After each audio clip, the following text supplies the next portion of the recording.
mis sur terre pour m'habituer à travailler. Mais pour vivre à ma manière Non. et goûter à la liberté. Formidable. Et rêver du Bailler. Oui, enfin bon. Pour les moins de 40 ans, ça n'évoque rien pour vous. Et dit Constantine, eh oui, il savait très bien chanter aussi. Bon, on va vous parler de quoi? Eh bien, de quelque chose qui est très important pour les gens qui travaillent ici, par exemple, et nous ne sommes pas les seuls en France et dans le monde à travailler en horaire décalé.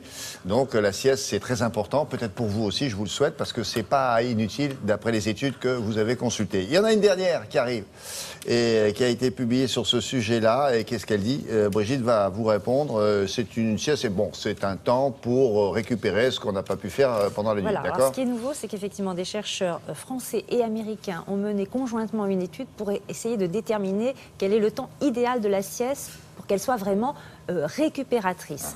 Ce qu'on sait déjà, parce qu'il y a beaucoup d'études qui ont été publiées sur la sieste, c'est qu'elle permet d'avoir un repos cérébral et une relaxation musculaire et nerveuse. Autrement dit, ça permet de lutter contre la fatigue, bien sûr, contre le stress. Mais ce qui est intéressant dans la sieste, c'est qu'elle est suivie d'un réveil. Et le réveil provoque une sorte de petite décharge d'adrénaline. Donc du coup, c'est stimulant, intellectuellement, c'est intéressant.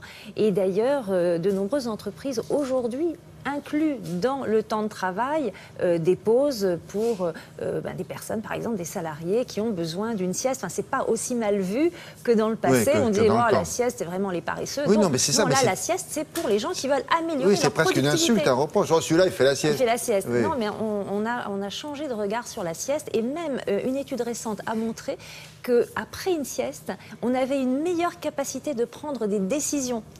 D'où l'intérêt encore dans le monde de l'entreprise, pour la vie privée éventuellement aussi, si on a une grande décision à prendre, vers 16h30, une décision capitale. Une décision capitale, voilà, exactement. Et ça corrobore ce qu'on pensait autrefois à propos de cette sieste. Nous, on disait entre minimum 20 minutes, mais il ne faut pas dépasser 45 minutes, on disait ça à l'époque. C'est presque ça, les temps pour pouvoir récupérer, parce que quand on a des nuits trop courtes, il y a un certain nombre de bouleversements qui se passent au niveau hormonal, des sortes de dégâts à réparer. Et la sieste, quand elle a ce temps minimum que vous avez indiqué, effectivement, elle va pouvoir réparer, contrecarrer les dégâts provoqués par des nuits trop courtes ou des mauvaises nuits. Allez, on regarde tout ça en images. Une simple mauvaise nuit, une nuit de privation de sommeil peut avoir des conséquences à la fois sur le plan immunitaire et hormonal. Sur le plan immunitaire, avec une diminution d'un certain nombre de neurotransmetteurs qui nous rendent plus sensibles aux infections. Et sur le plan hormonal, une augmentation du cortisol, l'hormone du stress, qui va nous rendre plus nerveux, plus sensibles au stress au cours de la journée. Le stress est un facteur de baisse des défenses immunitaires, c'est-à-dire plus de sensibilité aux infections. Nuit après nuit, ce déficit de sommeil peut conduire à un risque de maladies infectieuses et même de cancer.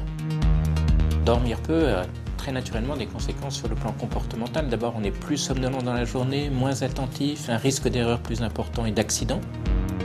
Et d'autre part, vis-à-vis de la douleur, le fait de mal dormir rend plus sensible à la douleur. Une simple rage de dents peut être augmentée par une privation de sommeil, une mauvaise nuit, et devenir intolérable.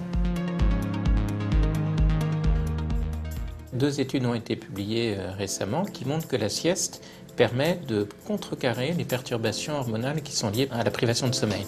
Comment ça se passe? Bien, une restauration du taux de ces neurotransmetteurs qu'on voyait augmenter lors de la privation de sommeil. La sieste permet de les diminuer et de le remettre au niveau normal. La 2e étude montre que le seuil douloureux qui est augmenté par la privation de sommeil est restauré par une bonne sieste dans la journée. Ce qui fait que si on a des douleurs chroniques ou même aiguës, eh bien le fait de pouvoir compléter son sommeil par une sieste va permettre de mieux supporter la douleur.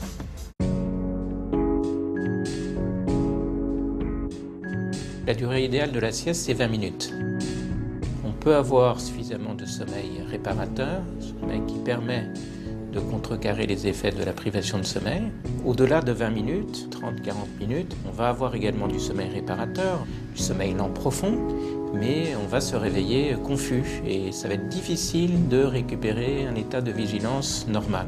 En dessous de 20 minutes, 5 à 10 minutes, ce n'est pas suffisant, on n'aura pas suffisamment de sommeil pour contrecarrer les effets de la privation de sommeil. Voilà, il a dit 20 minutes minimum, donc. Oui, c'est ça. 30 minutes maximum pour Allez, avoir 30. les effets positifs Oui, les effets de la positifs. sieste. Maintenant, D'accord. chaque personne est un cas Bien particulier et on adapte aussi son temps de sommeil à ses besoins qu'on ressent personnellement. Oui, c'est ça. Mais sinon, pas au-delà, parce que sinon, vous avez un peu de semoule dans le cerveau si vous faites... C'est un peu ça le problème. Ouais, d'accord.